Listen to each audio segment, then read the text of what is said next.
1 week later, Alara received a message request from a woman named Serena.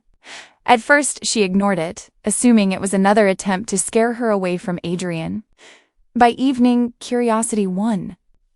She opened the message while I sat beside her, and within minutes, the color drained from her face. Serena did not sound angry. That was what unsettled me. She sounded confused. She asked whether Alara knew her husband. She asked how long they had been talking. Then she said something that made the room feel smaller.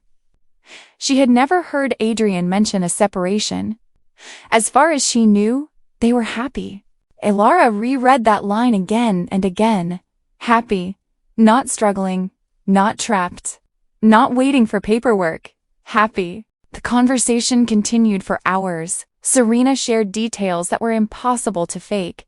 Family photographs, plans they had discussed together, celebrations, small routines, future goals.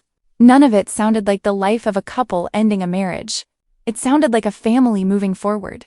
I watched Alara's certainty crack. For the first time since she had met Adrian, she stopped defending him.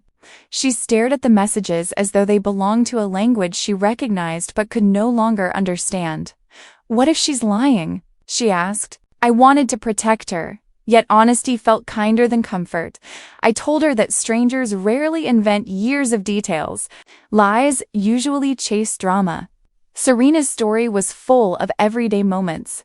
By midnight, Alara was crying, not because she hated Serena, and not because she feared judgment.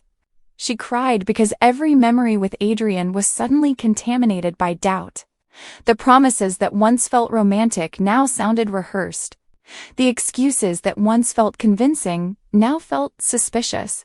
Still, even then, she searched for reasons to believe him. Love does not disappear when evidence arrives. Sometimes it fights harder.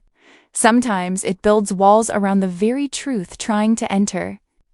As I listened to her sob, I realized the mystery was no longer whether Adrian had lied.